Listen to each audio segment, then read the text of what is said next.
Para business leaders dan intellectual business community, kita lanjutkan segmen kedua dari topik kita hari ini, Saving the Internet. Dengan pembicara kita adalah Pak Petrus Golose, Head of IT and Cybercrime dari Polri, dan Pak Irfan Setiaputra sebagai CEO dari Cisco Systems Indonesia. Oke, kita lanjutkan. Tadi masih kita dalam pembicaraan yang seru dengan Pak Petrus. Contoh bagaimana security network dari satu perusahaan bridge ya yang ditembus oleh orang lain dan itu menimbulkan kerugian ataupun dampak bisnis bagi perusahaan tersebut. Bisa memberikan contoh lagi nggak, Pak? Jadi yang sekarang yang sebenarnya lebih terkenal itu apa yang disebut dengan botnet atau robot network. Bagaimana apabila dalam suatu perusahaan misalnya kita tidak mengetahui kalau server kita sudah dikirimin oleh disebut dengan bot army, oleh bot herder dari negara yang lain ataupun dari suatu negara tetapi tidak tahu, kemudian servernya ini dipakai untuk menyerang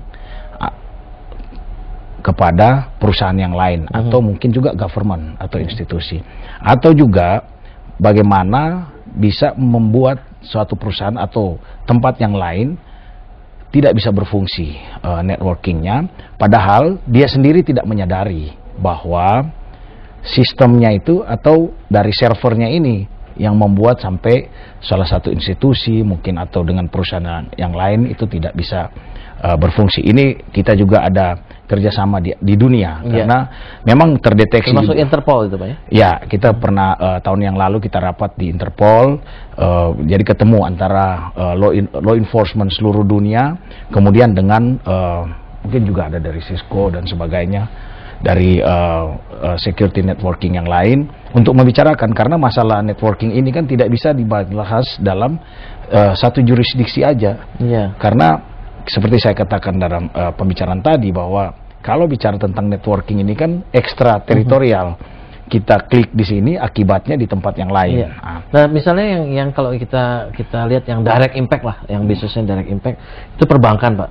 Ya, perbankan, internet banking, ya kemudian telepon banking itu pernah kejadian nggak, Pak? Itu kalau secara langsung mereka ini belum ada kejadian yang langsung misalnya, tetapi rata-rata yang ada kasusnya itu bisanya melibatkan orang dalam sendiri. Yang mengetahui memang sistem, karena kita tahu sebenarnya ada standar-standar tertentu yang disiapkan oleh networking system itu untuk sehingga sebenarnya tidak seperti terlalu mudah untuk masuk seperti yang kita kalau nonton film kemudian langsung ngambil pindah data ini.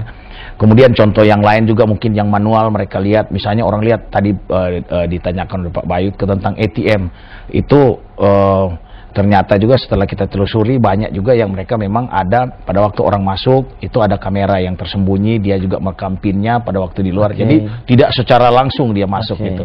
Jadi dihubungkan antara yang manual, jadi memang modus operandi daripada kejahatan dengan, namun tidak menutup kemungkinan seperti yang saya katakan tadi. Contohnya perusahaan itu juga misalnya ada dulu waktu kita tangani ada hubungan kasus yang sudah beberapa tahun yang lalu dari satu perusahaan BUMN yang besar tahu melakukan penyerangan terhadap institusi juga gitu, kemudian menggunakan komputer dari perusahaan server botnet ya. Baik. Jadi satu hal yang kita perlu pelajari dari sini berarti kita tidak hanya harus waspada terhadap orang luar, orang dalam pun kita harus waspada. Yang kita maksud di sini orang dalam yang tidak punya otorisasi untuk masuk ke dalam network tersebut. Kalau orang dalam yang punya otorisasi masuk ke dalam network tersebut dan kemudian mengambil datanya, yang salah adalah manajemen sistemnya.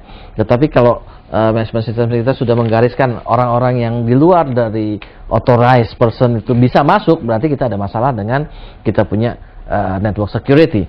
Nah, Pak Irfan, mungkin nggak satu network itu dibuat sedemikian rupa sehingga benar-benar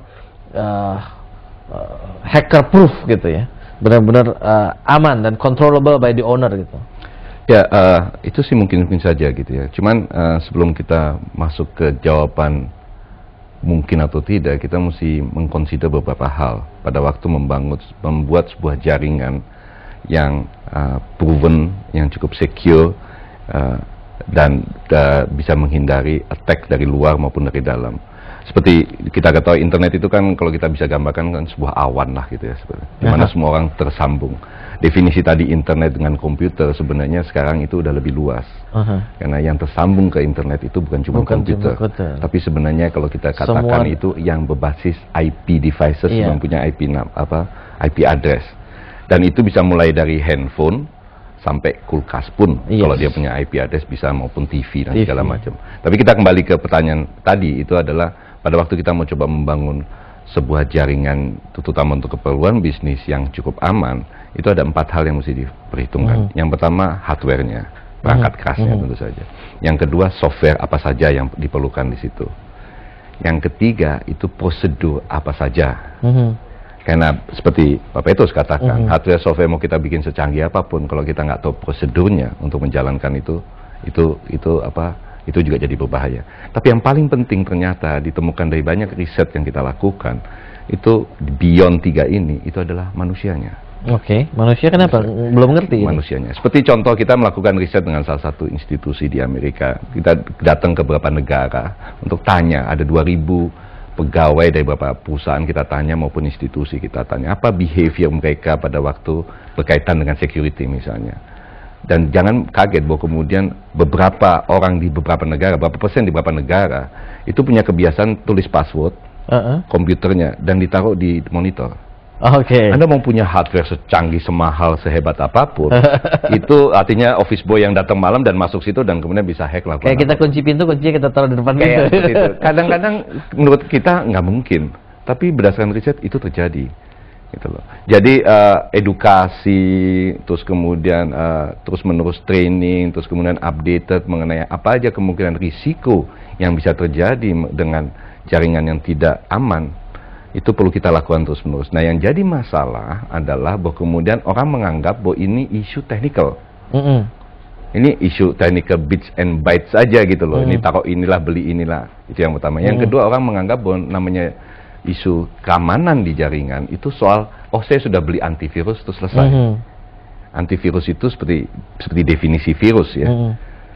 Antivirus itu mungkin bisa menyelamatkan kita dari penyakit tertentu, tapi penyakit kadang-kadang lebih jago. Yang kedua, kita punya antivirus apapun, tapi ketabrak bis bisa aja kan kejadian kan. Sementara buat CEO harusnya mereka melihat ini bukan soal antivirus, ini soal bagaimana bisnis sustainable. Dan ini bukan isu technical, ini isu bisnis.